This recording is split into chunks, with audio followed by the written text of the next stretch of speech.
ខ្ញុំចែកម្លែកអំពីសេចក្តីស្រឡាញ់ស្នេហាបើនិយាយរួមទៅមនុស្សយើងគឺมันមានបទពិសោធន៍គឺពិបាកនឹងនិយាយណាចាអញ្ចឹងគឺអ្វីដែលខ្ញុំចង់ចែកម្លែកនេះខ្ញុំចង់ចែកម្លែកទៅកាន់បងប្អូនមួយចំនួនដែលគាត់ប្តេជ្ញាផ្ដួលរឿងស្នេហារហូតដល់ថ្នាក់គេហៅថាធ្វើអីលេងកើតណាបងប្អូនដល់ពេលរឿងស្នេហាបើសិនជាយើងគ្រប់គ្រងអត់បានណាគឺវាជីជន់យើងធ្វើជីវិតរបស់យើងលិចលង់រឿងប៉ិតណាបងប្អូន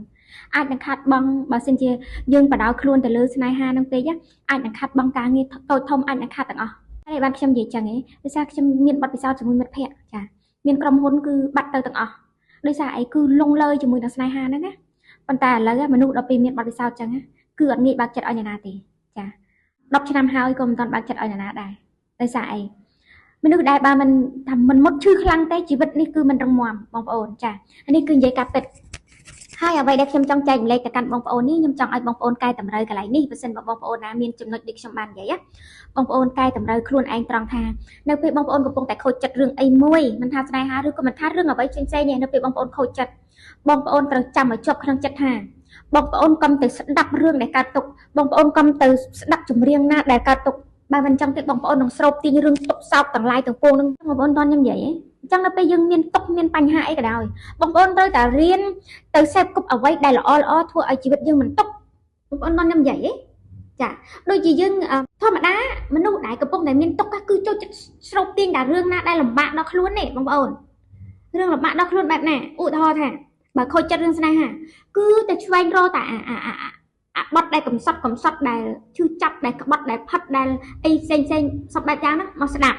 ដល់ពេលស្ដាប់ទៅវាតិចទាញធ្វើឲ្យយើងនឹងវាជួបនៅបញ្ហាហ្នឹងវាមិនចេះចប់មិនចេះហើយបើមិនរឿងស្នេហាក៏រឿងអីផ្សេងរឿងការងាររឿងអីចឹងទៅនេះគឺខ្ញុំជឿពិតណាបងប្អូនច្បាប់ស្រុកទាញខ្ញុំជឿមកខ្ញុំជឿអញ្ចឹងយ៉ាងពិតប្រាកដមកក្នុងនាមខ្ញុំជាអ្នកចែកម្លែកជាមួយនឹងផ្លូវចិត្តអញ្ចឹងខ្ញុំចង់ផ្ដោតសំខាន់ទៅលើផ្លូវចិត្តទេបើសិនបើផ្លូវចិត្តបងប្អូនរឹងមាំរឿងប៉ុណ្ណឹងបងប្អូនអាច control ខ្លួនឯងបានឧទាហរណ៍ថាយើងខូចចិត្តរឿងស្នេហាយើងខូចចិត្តរឿងមិត្តភក្តិយើងខូចចិត្តរឿង1 2 3 4អញ្ចឹងអ្វីដែលយើងគូយកមកតាំងនៅចំពោះមុខគឺកុំយកអ្វីដែលកំសត់កុំយកអ្វីដែលលំបាកកុំយកអ្វីដែលជាភាពទុក្ខសោកហ្នឹងមកក្នុងខ្លួនខ្ញុំមានបទពិសោធន៍ខ្លួនឯងខ្ញុំប្រាប់បងប្អូនរឿងមួយរបៀបឲ្យថាខ្ញុំហ្នឹងបកាយអាណិតគេបកាយអាណិតបកាយអាសូរអញ្ចឹងណាអញ្ចឹងនៅពេលខ្ញុំបកាយអាខាងហ្នឹងហើយបកាយអាខាងទឹកភ្នែកព្រីអាណិតគេអញ្ចឹងនៅពេលអញ្ចឹងគឺនៅពេលខ្ញុំអូសទៅខ្ញុំអូសទៅ Facebook មួយនោះ Facebook ដែលខ្ញុំធ្វើប៉ុនហ្នឹងគឺឃើញតែរឿងលំបាកឃើញតែរឿងទុកឃើញតែរឿងសោកឃើញតែរឿងដែលថាវាវេទនាវាតាក់ទាញធ្វើឲ្យយើងនឹងវាមានទុកសោកហើយសួរថារឿងទាំងអស់ហ្នឹងយើងអាចកែប្រែបានឬក៏មិនបានបើយើងជួបតែអញ្ចឹងនេះបងប្អូនកែប្រែបានគឺយើងជ្រើសរើសចាជ្រើសរើសកុំទៅមើលជ្រើសរើសគិតអ្វីដែលល្អជ្រើសរើសគិតអ្វីដែលជាភាពវិជ្ជមានឲ្យខ្លួនឯងល្អដល់ពេលយើងជ្រើសរើសគិតអ្វីដែលជាភាពវិជ្ជមានឲ្យខ្លួនឯងល្អយើងក៏ទទួលបានរឿងល្អទាំងអស់ហ្នឹងជារឿងប៉ិតណាបងប្អូនណាគឺជារឿងប៉ិតចាពីព្រោះអានេះវាគឺយើងគឺជាអ្នកទៅធ្វើយើងគឺជាអ្នកទៅចាប់ផ្ដើមនេះអត់មានអ្នកណាគេចាប់ផ្ដើមទេបងប្អូនអត់ជឿខ្ញុំបងប្អូនពិសោធន៍ខ្លួនឯងមើលឧទាហរណ៍ថាបងប្អូនសប្បាយបងប្អូនចូលចិត្តចម្រៀងណាដែលញាក់បងប្អូនចូលចិត្តចម្រៀងណាដែលសប្បាយអញ្ចឹងនៅពេលបងប្អូនទៅបើកមើលគឺឃើញតែចម្រៀងដែលសប្បាយឃើញតែចម្រៀងដែលគេហៅថាធ្វើឲ្យជីវិតរបស់យើងគឺគេហៅថា excellent មែនអត់ហើយពេលហ្នឹងហើយយើងមានអារម្មណ៍ថាអូសប្បាយរីករាយតែនៅពេលយើង sad នៅពេលយើងកើតទុកយើងបើកទៅជួបតែរឿងទុកឈឺផ្សាណាស់ឈឺចាប់ណាស់គឺថាទឹកភ្នែកស្រក់មកភ្លាមគឺថាបេះដូងនឹងចាប់ផ្ដើមវាគ្មានលំនឹងវាទុកមិត្តភក្តិខ្ញុំហ្នឹងតម្រាំគាត់បានដឹងខ្លួនគឺគាត់អស់អ្វីបាត់ហើយគឺគាត់អស់បាត់ហើយបងប្អូនអញ្ចឹងហើយសួរថាចំពោះក្តីស្រឡាញ់បើសិនជាបុគ្គលនឹងស្រឡាញ់យើងគឺអត់ធ្វើឲ្យយើងបាត់បង់អ្វីទេគឺអត់ធ្វើឲ្យយើងឯកាគឺអត់ធ្វើឲ្យយើងកើតទុកគឺអត់ធ្វើឲ្យខ្លាចបំផុតគឺយើងកើតទុកខ្លាចបំផុតគឺយើងលំបាកអានេះបើសិនគេស្រឡាញ់យើងពិតប្រាកដណាអូយគេច្បាស់ជាតិចគេយើងគេច្បាស់ជាខ្វាយខ្វល់ពីយើងគ្រប់សពបែបយ៉ាងមិត្តភក្តិដូចគ្នាប្រសិនបើមិត្តភក្តិនឹងស្មោះត្រង់ជាមួយយើងមិត្តភក្តិនឹងខ្លាចមិត្តភក្តិនឹងលំបាកខ្លាចមិត្តភក្តិនឹងក្រលហែមលហាមមិត្តភក្តិតែងតែជួយជុំជ្រែងមិត្តភក្តិខ្ញុំជឿចាំមកចាប៉ុន្តែប្រសិនបើបងប្អូនមិនបានជួបភាពស្មោះត្រង់ទាំងអស់ហ្នឹងទេបងប្អូននឹងខាតបង់ជួបអីក៏ខាតបង់ដែរអញ្ចឹងអ្វីដែលខ្ញុំចង់និយាយហ្នឹងមិនមែននិយាយមកជន់បងប្អូនដែលកំពុងតែកើតទុក្ខមិនមែនមកនិយាយជន់បងប្អូនឲ្យបងប្អូនលិចលង់ទេគោលបំណងរបស់ខ្ញុំមកលើកទឹកចិត្តគោលបំណងរបស់ខ្ញុំចង់មកនិយាយថាបងប្អូននៅពេលបងប្អូនជួបទុក្ខនៅពេលបងប្អូនជួបបញ្ហានៅពេលបងប្អូនជួបការលំបាក គឺបងប្អូនត្រូវតែជ្រើសរើសសេពគប់នៅអ្វីដែលវាល្អសម្រាប់ខ្លួនឯងឧទាហរណ៍បើស្ដាប់ចម្រៀងគឺស្ដាប់តែបទណាដែលធ្វើឲ្យអារម្មណ៍យើងសប្បាយនៅពេលយើងកាត់ទុកហើយយើងទៅស្រាវជ្រាវទៅស្ដាប់តែអាចង់បានតែអាបទដែលសេតអាបទដែលត្រូវជាមួយនឹងសាច់រឿងអញ្ចឹងគឺវាធ្វើឲ្យយើងកាន់តែជិះជាន់នៅតែមុនទៅបងប្អូនគាត់ខ្ញុំនិយាយអញ្ចឹងបងប្អូនពិសោធន៍ខ្លួនឯងបានតើជឿអីខ្ញុំនិយាយមែនអត់បងប្អូនពិសោធន៍ខ្លួនឯងបានតើមែនអត់ចា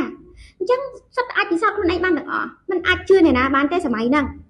ខ្ញុំនិយាយអីក៏បងប្អូនកុំជឿចាបងប្អូនទៅពិសោធន៍ខ្លួនឯងព្រោះសម័យហ្នឹងកាន់តែជឿនលឿនមនុស្សកាន់តែមានចំណេះដឹងมันមានគុណធម៌គឺបុគ្គលនឹងកាន់តែដើរបោកប្រាស់គេ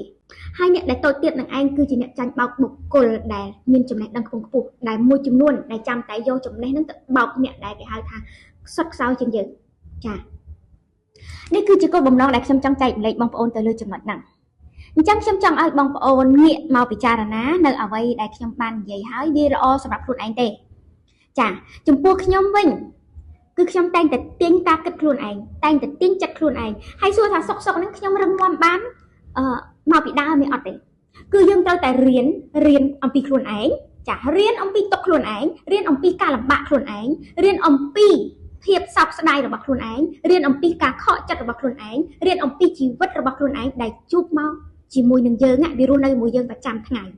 អញ្ចឹងយើងត្រូវរៀនមួយវាហ្នឹងទើបធ្វើឲ្យយើងអាចកែប្រែអ្វីដែលកើតឡើងចំពោះមុខដែលយើងដោះស្រាយធ្វើឲ្យយើងមានការពង្រឹងផ្លូវចិត្តរបស់យើងបានបើមិនអញ្ចឹងទេយើងតរួចមកមែនតា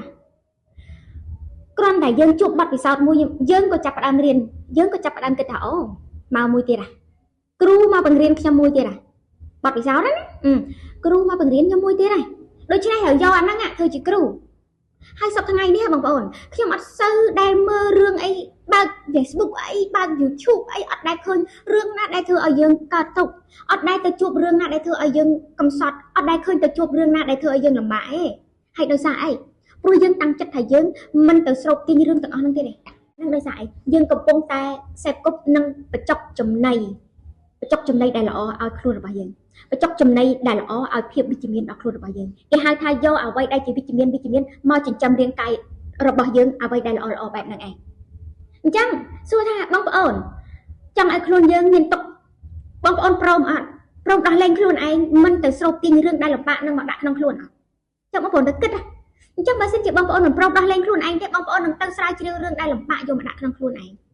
កុំស្រឡាញ់គេរហូតដល់ថ្នាក់ភ្លេចស្រឡាញ់ខ្លួនឯងកុំខ្លាចបាត់បង់គេរហូតដល់បាត់បង់ខ្លួនឯងខ្ញុំចង់ប្រាប់បងប្អូនចឹងចំពោះរឿងស្នេហាមែនណាមនុស្សយើងម្នាក់អាចរៀនពីអ្នកដទៃយកមកធ្វើជាបទពិសោធន៍យល់ទេអាចរៀនពីខ្លួនយើងអាចធ្វើជាបទពិសោធន៍រៀនបានគ្រប់យ៉ាងអាចចាប់ចំណេះជំនាញបានគ្រប់យ៉ាងនៅអ្វីដែលយើងចង់ធ្វើនៅអ្វីដែលយើងចង់បានអញ្ចឹងប្រសិនបើបងប្អូនចង់បាត់ទុកគឺបងប្អូនកុំទៅស្រូបរឿងទុកយកមកដាក់បងប្អូនដូចខ្ញុំនិយាយចឹងនិយាយចង់និយាយឡើងគឺនៅតែជំរុញឲ្យបងប្អូនពិសោធន៍ខ្លួនឯងដដែលយ៉ាងណាមិញច្បាប់ស្រូបទាញបងប្អូនគឺនៅក្នុងខ្លួនរបស់យើងណាច្បាប់ស្រូបទាញគឺនៅក្នុងខ្លួនរបស់យើងអត់ទៅណាឆ្ងាយពីយើងឡើយអញ្ចឹងយើងពេញចិត្តនឹងស្រូបទាញអីគឺវានឹងហិតផលឲ្យយើងមួយហ្នឹងប្រសិនបើរឿងល្អរឿងមានបានរឿងស្ដុកស្ដំ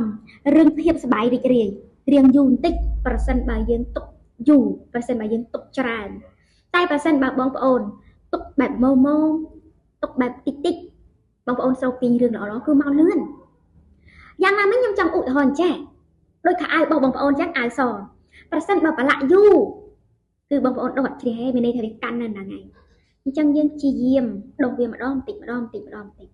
ចាក៏វាមិនជ្រះស្អាតដែរប្រសិនបើវាកាន់ហើយយ៉ាងណាមិញដូចយើងមានទុកមានសោកចឹងណាប្រសិនបើយើងមានទុកមានសោក20ឆ្នាំហើយកាន់ជាប់ដូចជាក្អែលប្រឡាក់ជាមួយអាវដុសមិនជ្រះដាក់អូសវែលលេខប្រហែលក៏ដុសមិនជ្រះអញ្ចឹងអាហ្នឹងយើងត្រូវធ្វើម៉េចយើងមានតែព្រមនឹងឯងព្រមប្រឡែងឲ្យវាទៅប៉ុណ្ណឹងទៅប៉ុន្តែយើងមិនបាច់ទៅគិតអាហ្នឹងទៀតទេអ្វីដែលយើងត្រូវគិតគឺបច្ចុប្បន្នភាពនេះដែលយើងកំពុងតែហាមាត់ញ៉ាំបាយនេះហាមាត់រស់នៅហាមាត់ដកដង្ហើមនេះហាមាត់ធ្វើការបំពេញការងារនេះគឺបច្ចុប្បន្ននេះណាបងប្អូនណាចាគឺបច្ចុប្បន្ននេះណាចាអញ្ចឹងខ្ញុំនេះគ្រាន់តែបញ្យល់និងលើកទឹកចិត្តឲ្យបងប្អូនមានកម្លាំងចិត្តក្នុងការងើបមកវិញហើយត្រូវចាំថាកុំស្រឡាញ់គេរហូតដល់ភ្លេចស្រឡាញ់ខ្លួនឯងកុំខ្លាចបាត់បង់គេរហូតដល់បាត់ខ្លួនឯងណាបងប្អូនណា ông ôn khơi nhỉ nhẹ đây tôi lột tắc nhẹ đây tôi sầm lặp luôn không đôi sao ấy đôi saoแต่ខ្លាចបាត់បង់គេទើបវាបាត់បង់ខ្លួនឯងអញ្ចឹងដោយសារតែគេមិនស្រឡាញ់យើងណាទើបយើងមិនស្រឡាញ់ខ្លួនឯងដូចគ្នាប្រសិនបើយើងស្រឡាញ់ខ្លួនឯងគេក៏ចេះស្រឡាញ់យើងដូចគ្នាដែរតម្លៃខ្លួនយើងអ្នកណាជាអ្នកឲ្យតម្លៃខ្លួនយើងគឺយើងជាអ្នកឲ្យខ្លួនឯងបើសិនបើយើងអត់ឲ្យតម្លៃខ្លួនឯងយើងចាំអ្នកដទៃឲ្យតម្លៃយើងក៏គ្មានតម្លៃអ្វីតតែសោះមែនយើងគ្មានតម្លៃអ្វីតតែសោះមនុស្សឆ្លងកាត់ច្រើនខ្ញុំជឿថានឹងរឹងមាំឆ្លងកាត់ច្រើនខ្ញុំជឿថានឹង perfect មនុស្សហ្នឹងតែបើសិនជាមិនឆ្លងកាត់ទេពិបាកនឹងស្ដាប់នៅអ្វីដែលខ្ញុំនិយាយពិបាកនឹងយល់នៅអ្វីដែលខ្ញុំចែកម្លែកវាអត់ស៊ីគ្នាជាមួយអ្នកដែលមានបទពិសោធន៍និងអ្នកគ្មានបទពិសោធន៍បងប្អូនតោះខ្ញុំនិយាយទេចាហើយគោលបំណងខ្ញុំនិយាយទៀតអំពូមីងចាជម្រាបអំពូមីងទាំងអស់ថាទោះបីអំពូមីងអាយុច្រើនជាងខ្ញុំអាយុតិចក៏មិនប្រកាសថាអំពូមីងអាចយល់បានច្រើនជាងខ្ញុំហើយក៏មិនប្រកាសថាខ្ញុំនេះមិនយល់ច្រើនជាងអំពូមីងដែរវាអាស្រ័យទៅលើការវឹកហាត់ផ្លូវចិត្តវាអាស្រ័យទៅការឆ្វេងយល់វាអាស្រ័យទៅការពង្រឹងរៀនអ៊ំខ្លះគាត់ក៏នៅតែឆាតមកខ្ញុំដែរគាត់ហុកគាត់ហាអីចឹងណាគាត់នៅតែឆាតមកគាត់ថាមើលមេរៀនក្មួយអ៊ំរឹងមាំមើលមេរៀនក្មួយអ៊ំមាននិស័យមើលមេរៀនក្មួយគឺមីងអូខេមីងអរគុណមីងចាប់ផ្ដើមប្រឡែងចាហើយជាពិសេសគឺមើលមេរៀនក្មួយមីងចាប់ផ្ដើមកាត់ចិត្តបានពីមុនគឺមីងកើតទុករហូតប្តីមានស្រីចាប្តីមានស្រីគឺមីងកើតទុករហូតមីងកើតទុកតែនៅពេលស្ដាប់ក្មួយឯងយូរទៅមីងមានអារម្មណ៍ថាប្រឡែងអូខេដល់ពេលវេលាគេមិនមែនជាមនុស្សដែលអាចនៅជាមួយយើងបន្តទៀតបានក៏គាត់ប្រឡែងដល់ពេលប្រឡែងទៅមានណាមានសេចក្តីសុខសាច់ឈាមនិយាយពីស្រស់ថ្លាអូយមើលទៅហើយគេហៅថាមានរិស័យបងប្អូនមនុស្សអត់មានទុកបងប្អូនដឹងទេគេហៅថាមនុស្សឈើគេហៅថាឈើត្រាំទឹកឆាប់ពុកមនុស្សមានទុកឆាប់ស្លាប់បងប្អូនណាអាហ្នឹងគឺអញ្ចឹងណាចាអញ្ចឹងគឺខ្ញុំចែកម្លែកបងប្អូនតែប៉ុណ្ណឹងចាបាត់ពិសោធន៍ផ្សេងគ្នាចាអញ្ចឹងគឺជូនពរបងប្អូនសុខសប្បាយរកទទួលទានមានបាននៅក្នុងឱកាសឆ្នាំថ្មីទាំងអស់គ្នាអរគុណចាសួស្តីបងប្អូនយើងរស់នៅរាល់ថ្ងៃដោយសារអីបងប្អូនដឹងអត់រស់នៅបានសប្តាហ៍ថ្ងៃហ្នឹងដោយសារកម្លាំងចិត្តបើសិនបើអត់កម្លាំងចិត្តណាគឺពិបាកបន្តិចហើយ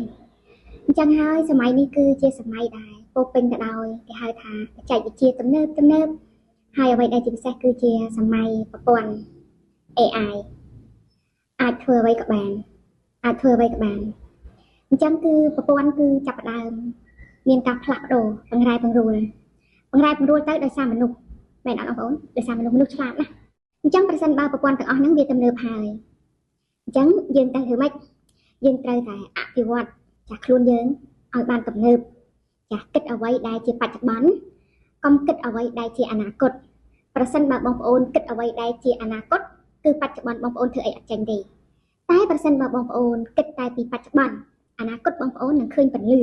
ព្រោះបងប្អូនដឹងស្រាប់ហើយថាអនាគតគឺបញ្ជាក់បាននៅពេលបច្ចុប្បន្នហ្នឹងឯងចាស់ប្រសិនបើបច្ចុប្បន្នយើងអត់មានអីអត់ធ្វើអីអត់ចាប់ផ្ដើមអីអត់ផ្លាស់ប្ដូរអីអញ្ចឹងថាអនាគតយើងទទួលបាននៅសមិទ្ធផលបែបណាមែនអត់បងប្អូនចាហើយការចែកម្លែករបស់ខ្ញុំនេះខ្ញុំក៏មិនមែនជាអ្នកចេះដឹងអីអស្ចារ្យទេបងប្អូនចាគ្រាន់តែចាបទពិសោធន៍ជីវិតក៏ដូចជានិយាយមកជារឿយៗហើយចាគ្រាន់ថាមានភាពក្លាហាន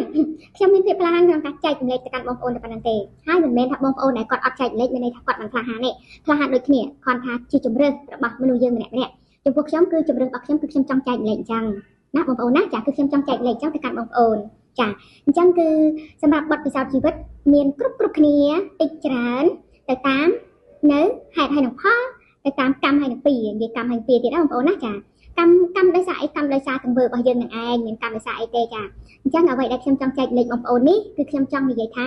យើងរស់នៅបានបច្ចុប្បន្នសប្តាហ៍ថ្ងៃនេះគឺព្រោះតែផ្លូវចិត្តប្រសិនបើផ្លូវចិត្តរបស់យើងទន់ខ្សោយអាហ្នឹងក៏យើងទៅរួចដែរបងប្អូនបញ្ហាផ្លូវចិត្តហ្នឹងណា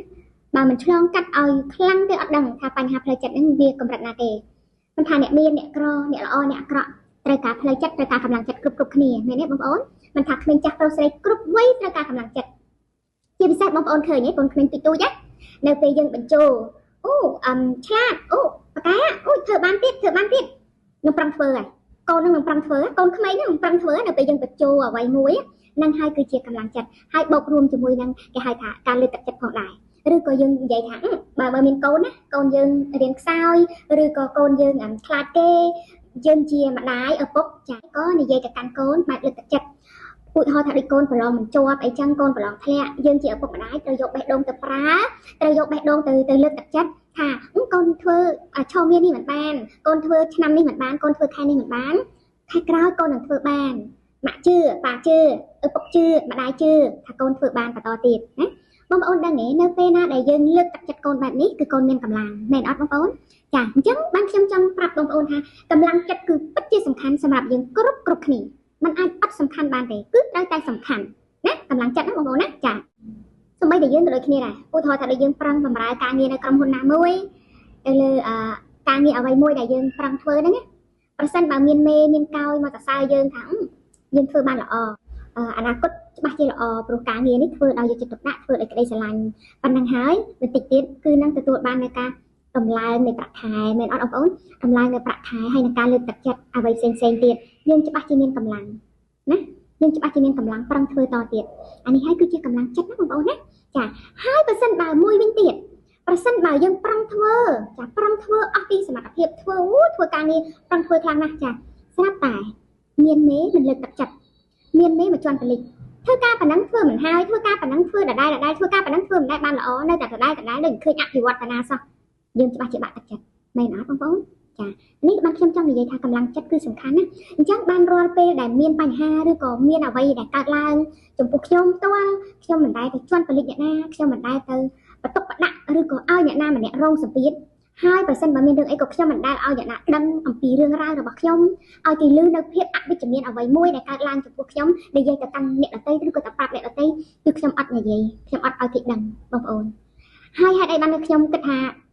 ហើយហេតុអីបានខ្ញុំមិនឲ្យដឹងទេពីព្រោះខ្ញុំគិតថាវាជារឿងអវិជ្ជមានវាអត់ត្រូវចែករំលែកអ្វីដែលជាអវិជ្ជមានទៅកាន់អ្នកដទៃហើយអ្វីដែលជាវិជ្ជមានល្អយើងគួរតែចែករំលែកគោលបំណងរបស់ខ្ញុំគឺចង់ចែករំលែកអ្វីដែលល្អទៅដល់សង្គមរបស់ខ្ញុំមួយនេះចាសង្គមដ៏មានតម្លៃមួយនេះហើយទន្ទឹមនឹងសង្គមមានតម្លៃគឺយើងគ្រប់គ្នាធ្វើខ្លួនឲ្យមានតម្លៃដូចគ្នាមែនទេបងប្អូនចាហើយខ្ញុំចង់ចែករំលែកនេះគឺផ្ដោតសំខាន់ទៅលើផ្លូវចិត្តបងប្អូនខ្ញុំចង់ចែករំលែកទៅកាន់បងប្អូនថាគ្រប់រឿងរ៉ាវគ្រប់រសជាតិនៃជីវិតខ្ញុំក្មេងខ្ញុំជួបបែបខ្ញុំក្មេងអំពូមីងយាយតាជួបបែបអំពូមីងយាយតាចំណែកក្មេងតិចតួចជួបបែបក្មេងតិចតួចចាក្មេងកដាលជួបបែបកដាលចាអញ្ចឹងគឺជួបទាំងអស់គ្នាបទពិសោធន៍ហ្នឹងណាប៉ុន្តែអ្វីដែលយើងត្រូវរស់រៀនមកបានគឺរស់រៀនមានជីវិតមកបានគឺកម្លាំងចិត្តចាកម្លាំងចិត្តនឹងឯងហើយយើងឆ្វែងយល់អំពីកម្លាំងចិត្តទៀតកម្លាំងចិត្តនេះនៅពេលយើងកម្លាំងចិត្តយើងត្រូវឆ្វែងយល់ទៅវាមានបែងចែកចឹងដែរអ្នកខ្លះគឺអ្នកដែលលើកទឹកចិត្តគាត់ផ្សេងទៀតអាហ្នឹងគាត់ចាត់ទុកថាជាមធ្យមឯងងុំគឺជាផ្នែកគ្រួសារងុំគឺជាផ្នែកនៃមនុស្សជាទីស្រឡាញ់របស់គាត់ដែលលើកទឹកចិត្តមែនអត់បងប្អូនប្តីប្រពន្ធគ្រួសារឪពុកម្ដាយបងប្អូននេះគឺសំខាន់បំផុតឧទាហរណ៍ថាអ្នកដតីមិនលើកទឹកចិត្តអ្នកដតីជន់បលិចអ្នកដតីសើចយំតែនៅពេលមានប្អូននៅមានក្មួយនៅមានឪពុកនៅមានម្ដាយបងប្អូនលើកទឹកចិត្តយើងច្បាស់ជាមានកម្លាំងចិត្តចាអានេះគឺផ្នែកនៃការលើកទឹកចិត្តនេះគឺវាសំខាន់ណាហើយមួយទៀតប្រសិនបើអ្នកដតីលើកទឹកចិត្តដែរណាអ្នកដតីលើកទឹកចិត្តដែរប៉ុន្តែត្រឡប់មកគូសកលសង្សារប្តីប្រពន្ធចាបែរជាមិនលើកទឹកចិត្តគ្នាបែរជាមានបញ្ហាលេចកើតជើងត្បូងគឺខ្ញុំចង់ប្រាប់បងប្អូនថាទោះបីមួយប្រទេសកម្ពុជាឬក៏មួយពិភពលោកនឹងលើកទឹកចិត្តគាត់ក៏គាត់អត់សប្បាយចិត្តដែរហើយគាត់មានកម្លាំងចិត្តតែមានតិចតួចមានអត់ច្រើនដូចគូស្នេហ៍របស់គាត់សង្សាររបស់គាត់ប្តីប្រពន្ធរបស់គាត់ដែលលើកទឹកចិត្តគាត់តទេអានេះគេហៅថាចំពោះមនុស្សដែលក្តីស្រឡាញ់ចាចំពោះសេចក្តីស្រឡាញ់របស់រវាងចំពោះសេចក្តីស្រឡាញ់រវាងមនុស្សម្នាក់ទៅមនុស្សម្នាក់នេះខ្ញុំចង់ចែកលេខចឹងណាបងប្អូនចឹងបានខ្ញុំចង់ប្រាប់បងប្អូនថាកម្លាំងចិត្តគឺជាតួលេខ1ខ្ញុំឲ្យរង្វាន់លេខ1កុំអួតថាអូយអ្នកណាមិនលើកទឹកចិត្តក៏អត់ទៅមនុស្សហ្នឹងគឺនិយាយកុហកខ្លួនឯងហើយមនុស្សហ្នឹងគឺឯកោរឹងមាំទាំងភាពឯកោរឹងមាំទាំងគ្មានភាពកក់ក្ដៅប៉ុន្តែខ្លាំងរឹងមាំតែទៅបានតែក្នុងខ្លួនក្នុងចិត្តអត់សូវមានភាពកក់ក្ដៅប្រហែលទេមនុស្សមើលទៅរឹងមាំមនុស្សមើលទៅរឹងមាំមនុស្សហ្នឹងក៏ត្រូវការភាពកក់ក្ដៅក៏ត្រូវការក្តីស្រឡាញ់ក៏ត្រូវការការលើកទឹកចិត្តដែរហើយប្រសិនបើបងប្អូនមាននរណាម្នាក់លើកទឹកចិត្តបងប្អូនហើយបងប្អូនកុំចាំតែទទួលបងប្អូនត្រូវរៀនលើកទឹកចិត្តត្រឡប់ទៅកាន់គាត់វិញខ្ញុំជឿថាគាត់ក៏ត្រូវការក្តីស្រឡាញ់និងការលើកទឹកចិត្តបងប្អូនឃើញទេមនុស្សធ្លាប់តែកាចមនុស្សធ្លាប់តែកោងកាចមនុស្សធ្លាប់តែគេហៅថាមិនចូលចំណោមចុះនឹងគេប៉ុន្តែក៏នៅតែចាញ់ការលើកទឹកចិត្តនៅតែចាញ់ក្តីស្រឡាញ់នៅតែចាញ់ការលោមនៅតែចាញ់ការអង្វរនេះ នេះហើយគឺជាកម្លាំងចិត្តមួយនេះហើយគឺជាពាក្យសម្ដីដែលធ្វើឲ្យមនុស្សចុះចាញ់បានគ្រប់យ៉ាងប្រសិនបើពាក្យសម្ដីនិងក្តីស្រឡាញ់ការលើកទឹកចិត្តហ្នឹងគឺចេញទៅពីបេះដូងពិតៗចេញទៅពីបេះដូងពិតៗអ្នកដែលយើងគិតថាជួយអ្នកដែលយើងគិតថានិយាយទៅនោះគេក៏ទទួលបាននៅអ្វីដែលពិតៗពីយើងត្រឡប់មកយើងវិញដូចគ្នាហើយមនុស្សដែលកម្រឃើញអំពីតម្លៃរបស់យើងនៅពេលយើងលើកទឹកចិត្តទៅនៅពេលយើងធ្វើអ្វីទៅសពបែបសពយ៉ាងបើមានពេលខ្លះមនុស្សដែលអត់ឃើញពីតម្លៃរបស់យើងខ្ញុំថាបងប្អូនគូតែកុំទៅបន្តទៀតខ្ញុំហ៊ាននិយាយចឹងមកនាំឲ្យយើងខូចចិត្តមួយជីវិតមិនថាស្នេហាសង្សារឬក៏មិត្តភាពណាមួយឯងប្រសិនបើមិនដែលឃើញពីតម្លៃរបស់យើងណាអត់ឃើញពីតម្លៃរបស់យើងប៉ុន្តែយើងធ្វើអ្វីទៅយើងលើកទឹកចិត្តយើងធ្វើអ្វីសពបែបសពយ៉ាងទទួលយកទាំងអស់ប៉ុន្តែឲ្យត្រឡប់មកឃើញពីតម្លៃរបស់យើងអ្វីមួយឬក៏ប្រការណាមួយអត់ដែលឃើញសោះគិតតែពីទៀមទាពីយើងគិតតែពីឲ្យយើងឲ្យតម្លៃគិតតែពីចង់បានការលើកទឹកចិត្តពីយើងគិតតែចង់បានអ្វីពីយើងទៅហើយទាំងដែលគេមិនឃើញពីតម្លៃរបស់យើងទាំងដែលគេមិនដែលឃើញពីតម្លៃរបស់យើងទាំងដែលគេមិនដែលធ្វើអ្វីបកតបស្នងមកយើងវិញហើយគិតតែពីចង់បានពីយើងគេហៅថាមនុស្សអាត្មានិយមមនុស្សបែបហ្នឹងនៅចិត្តកាន់តែលំបាកនៅចិត្តកាន់តែលំបាកខ្ញុំចង់និយាយចឹងដោយសារអីមនុស្សបែបហ្នឹងគេហៅថាមនុស្សអាត្មានិយមឃើញតែពីប្រយោជន៍តខ្លួនអត់ឃើញពីតម្លៃរបស់យើងហើយក៏មិនងាយនឹងចំណាយឬក៏មិនងាយនឹងឲ្យអ្វីត្រឡប់មកយើងវិញដែរអញ្ចឹងខ្ញុំចង់ប្រាប់បងប្អូនថារឿងរ៉ាវទាំងអស់នេះវាអត់ដែលស្របគ្នាទេវាតែងតែផ្ទុយគ្នាអ្វីដែលស្របគ្នាវាទាល់តែចិត្តមួយផ្លើមមួយចិត្តមួយផ្លើមមួយយ៉ាងណាមិញផ្លូវចិត្តរបស់យើងនៅពេលយើងមានរបួសខ្ញុំជឿ 100% មិនថារឿងស្នេហាមិនថារឿងសង្សារមិនថារឿងប្តីប្រពន្ធមិនថារឿងមិត្តភាពមិត្តភក្តិ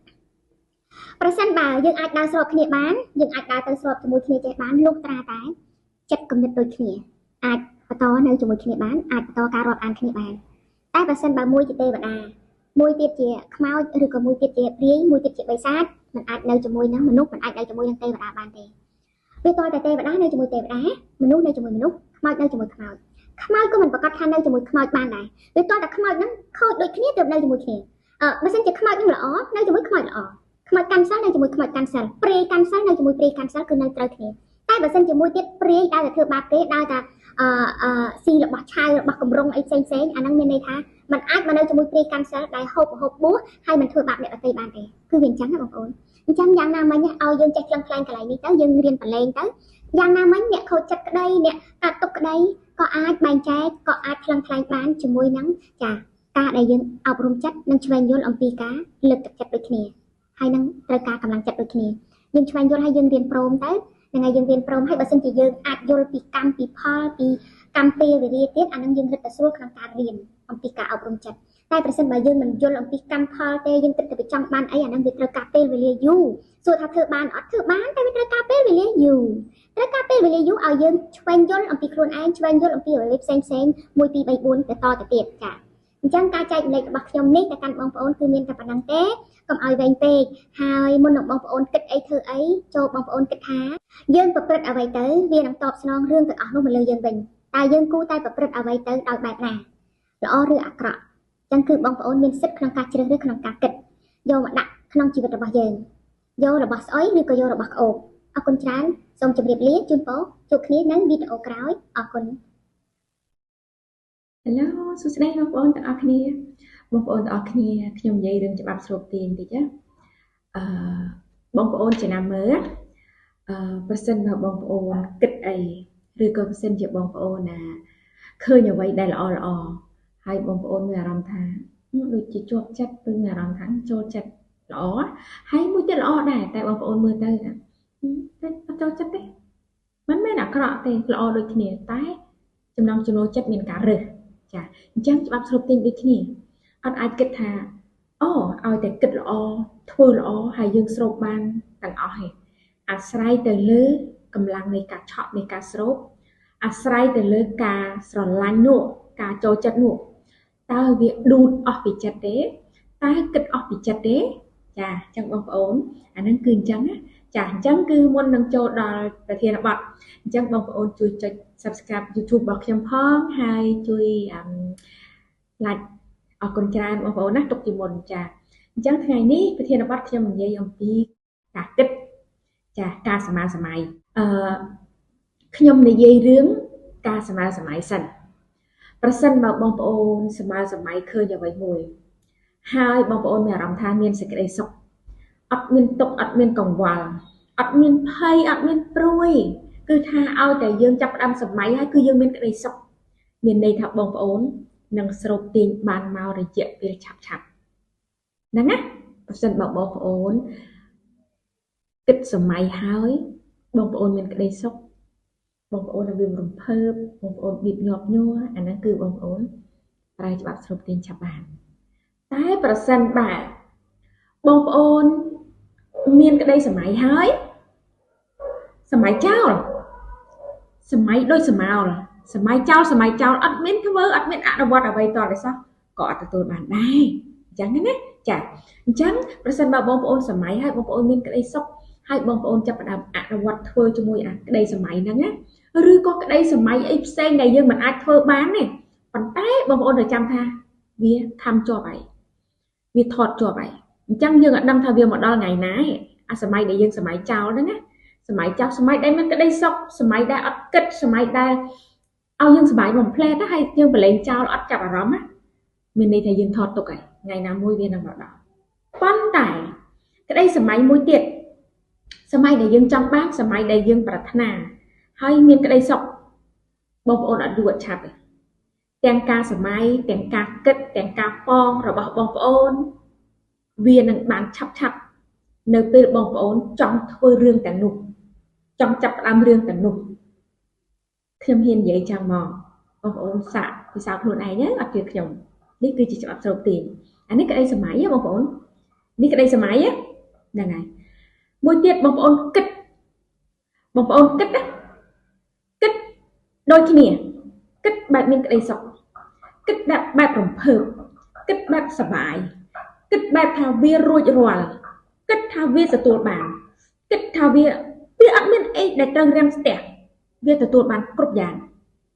អាហ្នឹងណាបូករួមជាមួយនឹងក្តីសម័យការគិតហ្នឹងណាគឺលឿនណាស់បងប្អូនចាគឺលឿនមែនតើអញ្ចឹងសួរថាចុះនៅពេលណាដែលយើងសម័យហើយយើងអត់គិតធ្វើវាតើបានមកពីណាសម័យហើយយើងត្រូវគិតដើម្បីធ្វើវាទើបវាទទួលបានចានេះណាបងប្អូនអញ្ចឹងបានខ្ញុំថារឿងរ៉ាវដែលយើងស្រូបមកក្នុងជីវិតគឺសុទ្ធតែជាការគិតហើយខ្ញុំប្រាប់បងប្អូនណានៅពេលមនុស្សដែលក្នុងខ្លួនរបស់យើងមានតែភាពវិជ្ជមានមានតែកម្លាំងការស្រូបទាញដែលល្អមានតែកម្លាំងការស្រូបទាញដែលគេហៅថាมันមានជាភាពវិជ្ជមានតែកម្លាំងស្រូបទាញដែលមានជាភាពសភាពខ្មៅវាមិនសូវមានណាវាមានតិចតួចណាអូយបងប្អូនស្រូបបានលឿនគិតអីធ្វើអីទទួលបានផលលឿនចាទទួលបានផលលឿនខ្ញុំហ៊ាននិយាយចឹងហ្មងខ្ញុំហ៊ាននិយាយចឹងតែម្ដងដោយសារអីព្រោះក្នុងចិត្តនេះឲ្យតែវាស្រឡះឲ្យតែវាកុំមានអ្វីមកពាក់ព័ន្ធឲ្យតែវាកុំមានរឿងអ្វីដែលវាចាំបាច់ឧទាហរណ៍ថា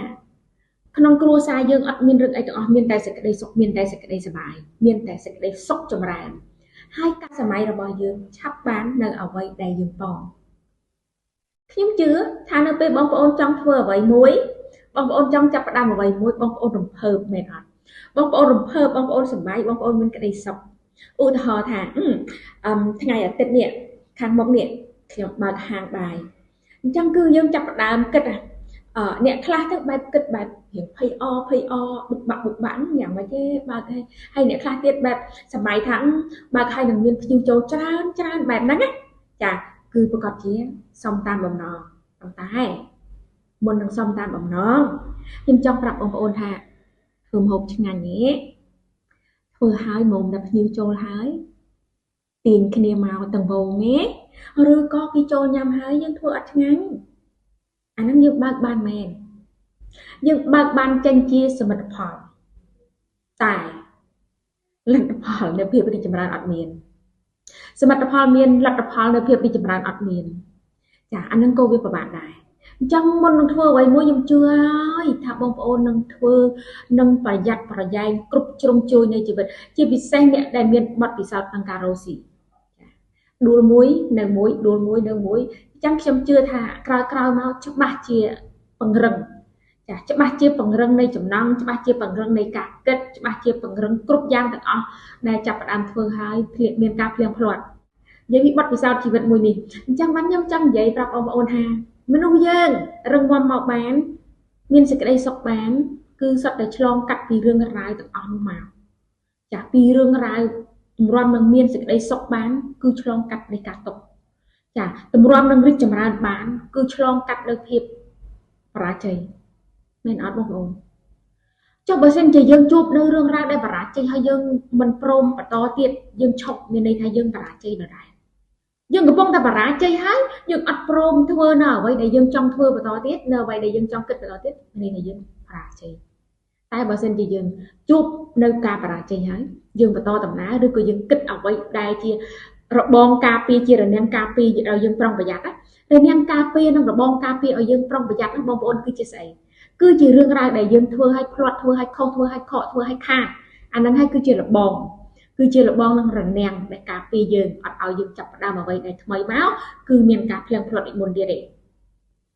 មិនប្រកាសថាយើងធ្វើទៅអ្វីតាមក្តីស្រឡាញ់មិនប្រកាសថាយើងធ្វើទៅតាមក្តីសម័យរបស់យើងជោគជ័យទេមែនអត់បងប្អូនជួនកាលគឺយើងចាំបាច់ត្រូវតែធ្វើតម្រូវទីផ្សារអត់អាចធ្វើតាមក្តីស្រឡាញ់របស់យើងទេឧទាហរណ៍យើងស្រឡាញ់អញ្ចឹងយើងចង់ធ្វើអញ្ចឹងតាមចិត្តយើងប៉ុន្តែជំរើសរបស់ភ្ញៀវតម្រូវការរបស់អតិថិជនគាត់អត់បានតម្រូវតាមចិត្តរបស់យើងទេគឺតម្រូវតាមចិត្តរបស់គាត់ដូច្នេះបើសិនជាយើងធ្វើតម្រូវតែតាមតាអ្វីរបស់ខ្លួនឯងគឺយើងមិនប្រកាសថាយើងក៏ទទួលបានភាពរីកចម្រើនដែរទោះបីយើងស្រឡាញ់មុខរបរហ្នឹងទោះបីយើងគេហៅថាយកចិត្តទុកដាក់ជាមួយអ្វីដែលយើងចង់ធ្វើហ្នឹងច្បាស់លាស់ជាមួយអាហ្នឹងក៏ដោយ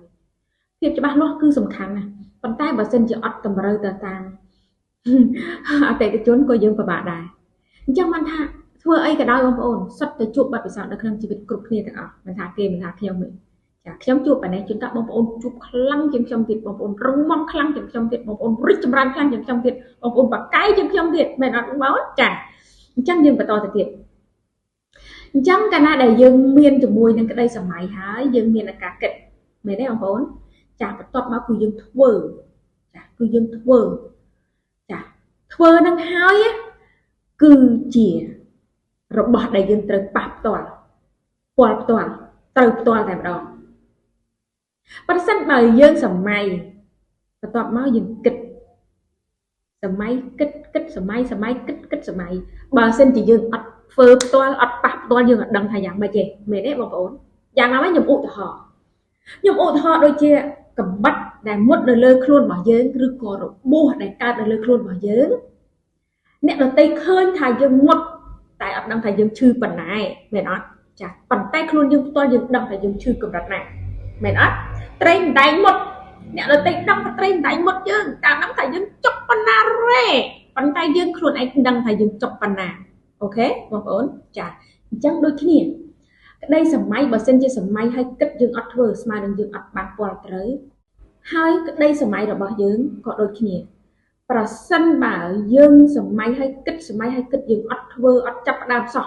គឺយើងអត់ទាន់បានទៅប៉ះផ្ទាល់យើងអត់បានទៅត្រូវផ្ទាល់គឺយើងអត់ដឹងទេចាអញ្ចឹងយ៉ាងណាមិញដូចមិនខុសទេបងប្អូនមិនខុសពីការដែលរៀនប្រើច្បាប់ស្រូបទាញហើយ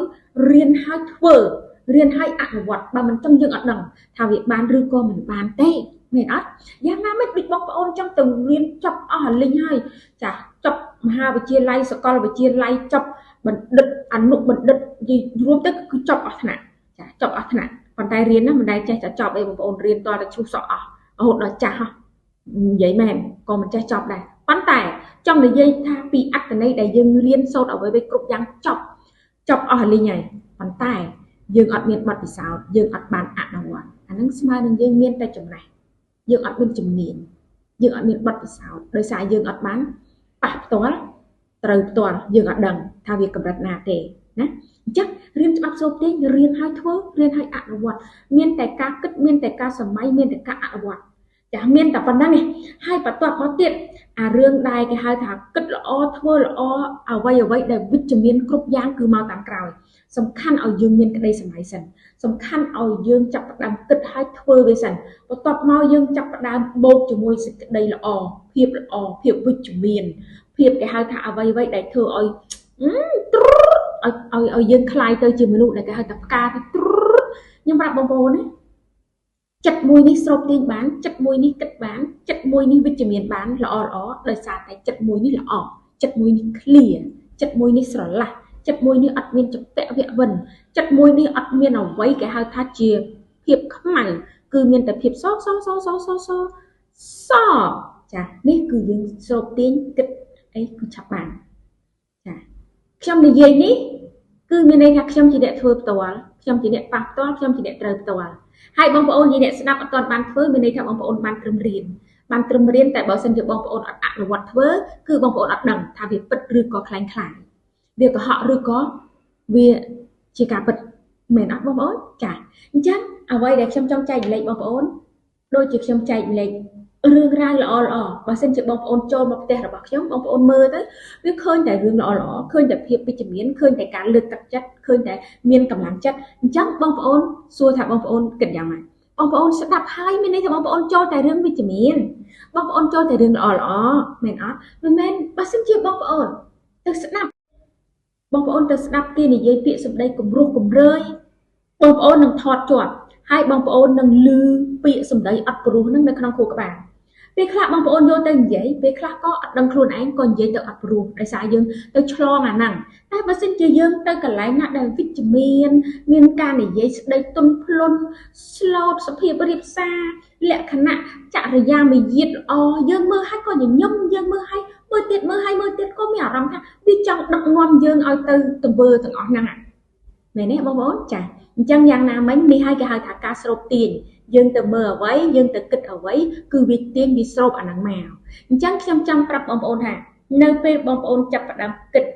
នៅពេលបងប្អូនចាប់ផ្ដើមគិតនៅរឿងអ្វីមួយចឹងបងប្អូនគិតរឿងល្អវិជ្ជមានទៅអញ្ចឹងមានន័យថារឿងទាំងអស់ហ្នឹងណាវាត្រឡប់មកខ្លួនបងប្អូនវិញវាត្រឡប់យកមកឲ្យបងប្អូនវិញវាទៅយករឿងទាំងអស់ហ្នឹងត្រឡប់មកខ្លួនយើងវិញឧទាហរណ៍យើងសម័យថាយើងត្រូវមានអីមួយអញ្ចឹងបងប្អូនគិតទៅបាត់ហើយអញ្ចឹងវាបញ្ជូនទៅ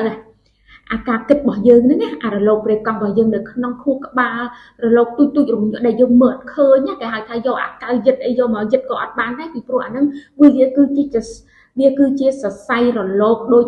ជាសរសៃស្រូបដូចជាវិជុសកម្មអញ្ចឹងណាអញ្ចឹងគឺយើងគិតអ្វីទៅហើយវានឹងហោះទៅហើយបន្ទាប់មកវានឹងពំយកអារឿងល្អឬក៏មិនល្អទាំងអស់ហ្នឹងមកឲ្យយើងជាម្ចាស់សម័យខ្លួននៃការគិតវិញអញ្ចឹងបានគេឲ្យយើងគិតល្អធ្វើល្អអនុវត្តអ្វីដែលល្អចាយើងនឹងជួបតែរឿងល្អព្រោះអ្វីដែលយើងប្រព្រឹត្តទៅវាទង្វើរបស់យើងអញ្ចឹងយើងទង្វើរបស់យើងទៅបែបម៉េចគឺវាត្រឡប់មកវិញបែបហ្នឹងអញ្ចឹងណាចាអញ្ចឹងគឺមានតែប៉ុណ្្នឹងទេចែកម្លែកបងប្អូននៅវេលាថ្ងៃនេះកុំភ្លេចជួយចុច Subscribe YouTube របស់ខ្ញុំហើយអ្វីដែលជាពិសេសគឺបងប្អូនត្រូវធ្វើល្អគិតល្អយក9ក៏យកទៅបងប្អូនធ្វើល្អគិតល្អបងប្អូននឹងជួបរឿងល្អអូខេអរគុណច្រើនជំរាបលា